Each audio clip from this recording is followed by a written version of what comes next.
Добро вечер, го гледате централниот информативен блок на К1. Еве што ќе гледате во него?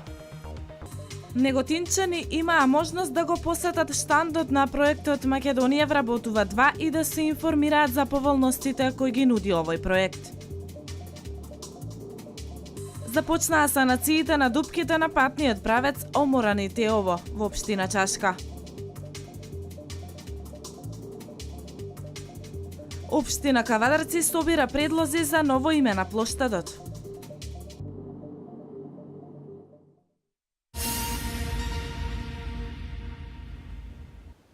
Во општина Неготино во присуство на голем број заинтересирани граѓани се изврши јавна презентација на проектот Македонија вработува 2, чија цел е придвижување на економијата, забрзано отварање и создавање нови работни места во приватниот сектор преку финансиска подршка од државата. Да се создаде ново работно место, да се продолжи трендот на намалување на невработеноста. Ова се главните цели на проектот Македонија вработува 2. И овој пат исто како и во минатиот проект Македонија вработува. Според возраста, невработените се поделени во неколку групи. Невработени до 35 години се во првата група, во втората оние до 50, во третата оние до 58, во четвртата над 58 години. Петата група опфаќа повеќе категории, но и повеќе старосни групи. Петата група невработени лица се лица кои се родители на 3 или повеќе деца и кои најмалку 3 месеци пред вработувањето немале засновано работен однос, самохрани родители и членови на едно родителско семејство, понатаму приматели на социјална парична помош, деца без родители и родителска грижа, жртви на семејно насилство, инвалидно лице со утврдена инвалидност согласно Законот за вработување на инвалидни лица. Понатаму, професионални војници на кои им престанал работниот однос согласно Законот за служба во армијата на Република Македонија и родители на деца со пречки во развојот кои се корисници на посебен додаток најмалку 3 месеци пред вработувањето. Ослободувањето од придонеси од задолжително социјално осигурување и персонален данок на доход се однесува на период во траење од 5 години сметано од денот на вработувањето. Работодавачите да ја искористат можности да го зголемат бројот на вработени, а при тоа да бидат ослободени од плаќање на придонесите, апелира градоначалникот Ванчо Апостолов. Од некаде над 5000 невработени пред 5-6 години, сега во општина Неготино има помалку од 2000 невработени и тоа само активни невработени има неколку стотини, околу 600 граѓани на општина Неготино.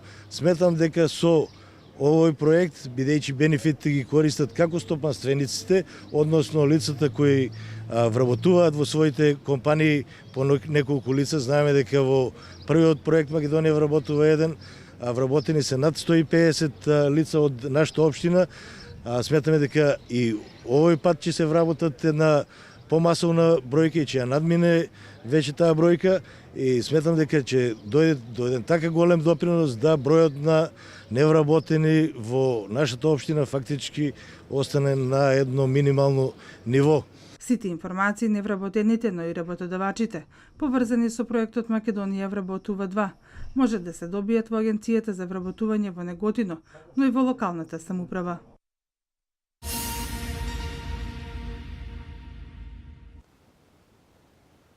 Започна санацијата на најоштетениот дел од коловозот на потегот околу село Оморани. Реализацијата на овој зафат се должи на добрата соработка која локалната власт ја има со Агенцијата за државни патишта. Преку оваа институција се обезбедени потребните финансиски средства за асфалтирање на вкупно 1200 метри. Започна санацијата на најоштетениот дел од регионалниот пат Стариград Богомила. Механизацијата на Македонија пати на делницата од селото Оморани до Теово. Со овој зафат, надлежните очекуваат зголемување на безбедноста на сообраќајот во регионот на Азот, општина Чашка. Согласно програмата на јавното претпријатие за државни патишта и Македонија пат, и ние во претходната недела вршевме подготвителни работи на теренот и од денеска почнуваме асфалтирање. на оние најоштетени делови што се на овој дел од делницата. Инвестицијата е некаде околу 5 милиони денари, околу 1200 метри должински ќе се асфалтираат на разни места каде што асфалтот е најоштетен и сметаме дека доста ќе се подобри, нели, безбедноста во одвијање на сообраќајот. Чашка е општина која статистички е ретко населена. Извонредните услови за развој на земјоделството, сточарството и руралниот туризам веќе ја менуваат состојбата. Се почести се сликите на обновени домови. Дополнително, и обновата на патната инфраструктура оди во прилог на заживување на селата во Азот. Доколку се продолжи вака, а немам сомнев зашто не би било така, за да речем 1 или 2 години веќе двата патни правца би биле како што во други делови сега на Македонија, и тоа мораме да ги имаме во предвид, се работи континуирано, ние овие два патни правца би ги имале обновено и со тоа нашите граѓани би биле презадоволни, затоа што велиме, целта е да се направат и регионалните патни правци, бидејќи ние направивме локални патишта околу 30 километри, не само што ќе останат луѓето тука, тоа е факт. Меѓутоа и владата има проект за враќање на млади луѓе во рурални средини. Би се вратил секој, нормално дека ќе почне да се бави со земјоделие, поточно во таа насока се тие стимулации, и се надевам дека за тоа да го има, мора да има урбани услови за живот. Во изминатите години на територијата на општина Чашка изградени се 30 километри нови локални патишта. Пановски вели дека заедно со Агенцијата за државни патишта планирано е за 2 години да се заокружи процесот на санација на најоштетените делови на 120 километри долгите регионални патни правци.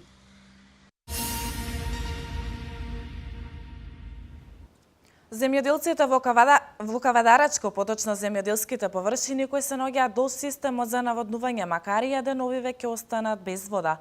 Колегата Владимир Ристов со повеќе детали. Земјоделците чии што земјоделски површини се наоѓаат долж системот за наводнување Макарија, денови веќе останат без вода за наводнување. Причина за прекинот на водоснабдувањето е дефект на сифонот на Камендол, информираат од подружницата Тиквеш во Кавадарци. Се работи на отстранување на старите испукани делови од лимот и од бетонската подлога и се пристапи кон поставување на нова лимена облога и во текот на утрешниот ден ќе се почне со шалување и со поставување и на бетонот.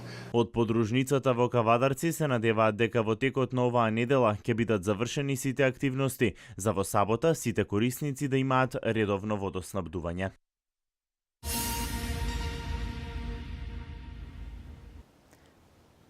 Рокот за поднесување барања за директни плаќања за произведена и продадена оризова арпа е во тек и ќе трае до 31 август оваа година, соопшти Агенцијата за финансиска поддршка во земјоделството и руралниот развој. До 31 август оваа година може да се достават барања за директни плаќања за произведена и продадена оризова арпа, соопшти Агенцијата за финансиска поддршка во земјоделството и руралниот развој. Корисници на оваа мерка се земјоделски стопанства кои произвеле оризова арпа од реколтата 2015 година и ја предале во регистрирани откупни предпријатија од 1 јули до 31 јули 2016 година.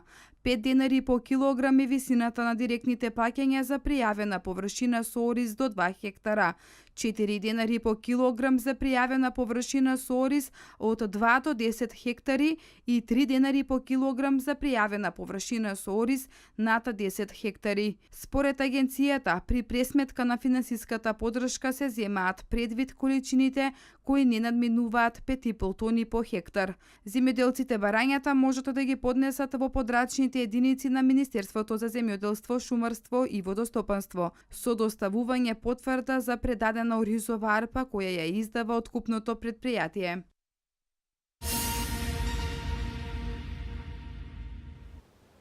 Општина Свети Николе продолжува со реализирање на предвидените проекти покрај реконструкцијата на локалните улици. Паралелно се работи и на замена на старата азбестна водоводна мрежа во градот. 4 километри водоводна мрежа се поставени изминативе 4 години во општина Свети Николе. Покрај реконструкцијата на локалните улици, паралелно се работи и на замена на старата азбестна водоводна мрежа во градот. Интензивно се работи и на улицата Младенска, каде во тек е поставување на нова водоводна мрежа. Иако овие зафати не беа предвидени во проектот за реконструкција на споменатата улица, неопходно беше да се реши долгогодишниот проблем, потенцира градоначалникот Тасев. На улиците Младинска и улицата Крстен и Сирков. За улицата Крстен и Сирков чекаме одобрување на анексот од страна на Светска банка, додека за улицата Младинска веќе се е одобрено, тоа е во проектот и таму да нови исто така ќе започнеме со ставена веќе водоводната линија нова, со приклучоците кои што треба да ги имаат граѓаните и на тој начин вкупно во општина се требало до сега, значи за овие 4 години ќе бидат заменети околу 4 километри водоводна мрежа, стара азбестна водоводна мрежа. Општина Свети Николе и во идниот период продолжува со реализација на предвидените проекти од програмата на градоначалникот. Следниот период ќе бидат поставени и модерни сообраќајници кои дополнително ќе му дадат нов лик на Свети Николе.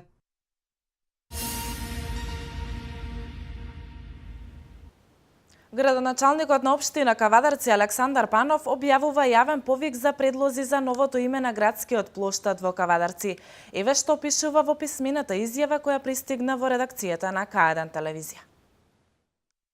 Нови имиња ќе добијат улиците и плоштадите во општина Кавадарци. За таа цел градоначалникот Александар Панов објави јавен повик за предлози за новото име на градскиот плоштад. Целта на овој јавен повик е граѓаните да предложат можно име за плоштадот во Кавадарци. Во писмената изјава која пристигна во редакцијата на К1 телевизија, испратена од градоначалникот Александар Панов, пишува: Преименувањето на улиците и плоштадите во општината е моја програмска определба, која доби зелено светло и од Советот на општината, кој пред неколку години изгласа одлука со која се усвои листа на имиња на заслужни граѓани од Кавадарци, кои со своето дело оставиле траен белег во историјата на градот. Врз основа на таа одлука беа извршени промени на имињата на повеќе улици и булевари, а се даде име и на градскиот парк. Сметам дека сега се созреани условите и за промена на името на градскиот плоштад. По мое длабоко убедување, Кавадарци и неговите граѓани заслужуваат плоштад чие име ќе го одразува духот на поднебието и ќе потекнува од корените на славната кавадаречка историја. Токму во тој правец е и мојот јавен повик кон граѓаните. Тие со нивни предлози активно да учествуваат во кумството на градскиот плоштад. Морам да истакнам дека овој потек во никој случај не е негирање на нашата поблиска историја и периодот после народно-ослободителната борба. Напротив, мојата одлука е мотивирана од длабоки патриотски причини, а во духот на времето во кое живееме. Целта е јасна да бидеме свој на своето и да ги почитуваме и величиме нашите кавадаречки, тиквешки и македонски корени. Стои во писмената изјава на градоначалникот Панов. Граѓаните своите предлози можат да ги достават по пошта адресирани на општина Кавадарци, на електронската адреса на општината на имејл opština@kavadarci.gov.mk со назнака ново име на плоштадот или на официјалната веб страна на општината www.kavadarci.gov.mk. Пристигнатите предлози ќе бидат селектирани пошто ќе следи законска постапка на општината за промена на името на градскиот плоштад. Јавниот повик за предлози за име е отворен од денес до 26 август оваа година.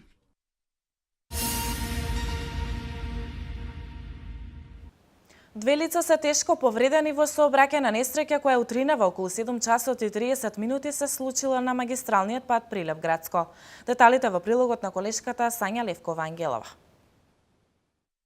Во сообраќајна несреќа што се случи утрово на магистралниот пат Прилеп-Градско, две лица се тешко повредени. Според информациите од полицијата, сообраќајката се случила кај Дреново, кога товарно возило марка Ford Transit, сопственост на прилепска компанија, излетало од коловозот поради неприлагодена брзина кон условите на патот, односно влажен коловоз. Во несреќата со тешки повреди се здобиле двајца сопатници, 63 годишниот ЦП и 60 90-годишниот ТС, кој по укажаната лекарска помош е пренесен во клиничкиот центар во Скопје.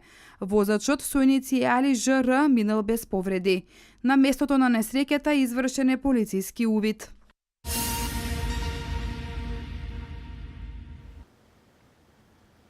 Во Кавадарци денеска беа одбележани 25 години од смртта на Петре Тодоровски, војникот од Кавадарци кој загина на стража на 26 јули 1991 година во Љубљана. 25 години од смртта на војникот Петре Тодоровски се одбележаа денеска во Кавадарци. Тодоровски загина на 20 годишна возраст за време на стража во Љубљана на почетокот од распаѓањето на поранешна Југославија. На градските гробишта во Кавадарци, каде се наоѓа вечното почивалиште на младиот војник, со едноминутно молчење почит му оддадоа најблиските од семејството, делегација од локалната самоуправа, како и Сдруженијето на армиски ветерани од Тиквешијата.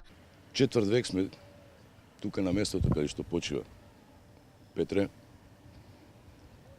од причина да му дадеме почит, да му се заблагодариме и да искажеме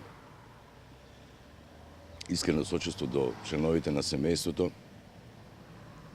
и секако да, како генерации кои што после тој распад ја создадоа оваа држава во која што сега живееме, испратиме порака за мир и благосостојба, опстанок на таа држава и едни нормални услови за живот. Во името на армиските ветерани, Малинков потсети на воениот период од 90-тите години, кога животот го загубија повеќе мина македонци. Тој побара војната никогаш да не се повтори. Државната изборна комисија соопшти дека на својата веб страница го објави списокот на 39.502 граѓани чии записи во избирачкиот список по извршените вкрстени и теренски проверки се спорни, односно на кои има несовпаѓање на податоците за граѓаните. Во продолжение на тема прочистување на избирачкиот список, изјава даде и лидерот на ВМРО ДПМН Никола Груевски, кој денеска беше во посета на Пробиштип. Прво го слушавме СДСМ како зборува дека има 500.000 фантомски гласачи во Македонија. Потоа намалија на 330, ако не се лажам, па намалија на 200.000 фантомски гласачи, па намалија на 100.000 фантомски гласачи, па едно време се збореше за некои 70.000, еве сега се зборува за некои 39.000 кои што требало да бидат проверени. Да го оставиме случајот, односно да оставиме на времето, во наредните неколку недели, нека бидат проверени тие 39.000, да видиме дали и таму ќе се најде некој фантомски гласач. Компаниите имаат рок до денес да ги достават печатените документи од апликацијата за парите од Фондот за иновации. Документите во електронска форма можат да се достават до 1 август. Можат да аплицираат сите микро, мали и средни фирми од различни индустрии и сектори, односно фирми со најмногу 250 вработени. Третиот повик тежи 450.000 евра, а со него ќе се финансираат 15 стартап и спин-оф фирми. Се покриваат најмногу до 85% од вкупниот буџет за проектот, со максимален износ до 30.000 евра. Другото ќе треба да го обезбеди апликантот, но не се сметаат други средства добиени од фондот или државна помош.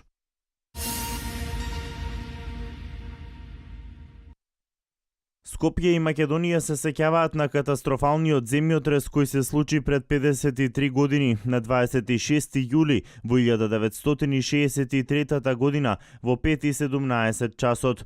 Околу 1000 жители ги загубија животите, најмалку 3000 беа повредени, а 200.000 лица останаа без дом.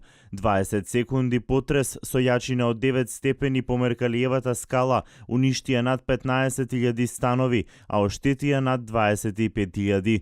Првата помош пристигна од тогашните југословенски републики, а вкупната бројка на земји од кои пристигна помош изнесува 87. Со низа активности, културни настани, Македонија ќе ја одбележи годишнината од катастрофалниот земјотрес.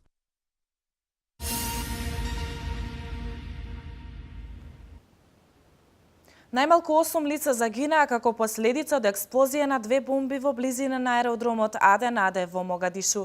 Првата експлозија се случила близу контролен пункт на патот кон аеродромот, а втората пред седиштето на Обединетите нации, пошто следеле престрелки. Се уште никој не ја превзел одговорноста за нападите, но постојат сомневање дека тие се дело на радикалната исламистичка група Ал-Шабаб, која е поврзана со Ал-Каида. За останатите вести од светот во продолжение. Најмалку 19 лица се убиени, а 45 повредени во напад со нож кој изутринава бил извршен во дом за немокни и хендикепирани лица во Јапонија. Масовното убиство се случило во раните утрински часови во градот Сагамихара на 40 километри од Токио, соопшти денеска јапонската полиција. 18 од повредените лица се во тешка состојба. Од полицијата потврдуваат дека уапсено е едно лице осомничено за тешкото злосторство. Се уште не се соопштува неговиот идентитет, откриено е само дека станува збор за млад човек кој самиот им се предал на властите. Истрагата на полицијата е во тек, освен што се посочува дека станува збор за најтешкото масовно убиство во Јапонија во поново време, не се дадени други детали за случајот.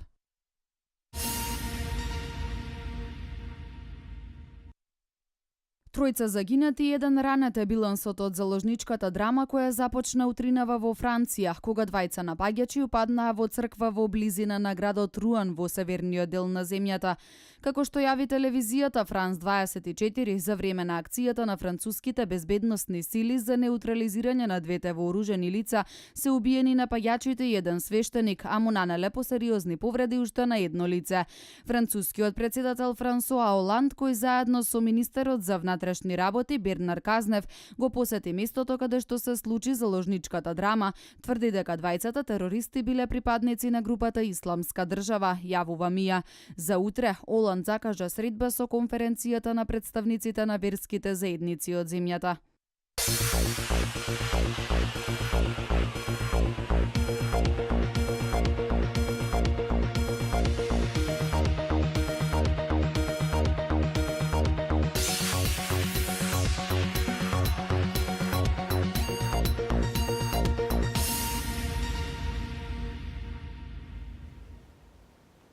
Денеска ќе имаме облачно време со врнежи од дожд. Температурата ќе се движи од 24 до 31 степен.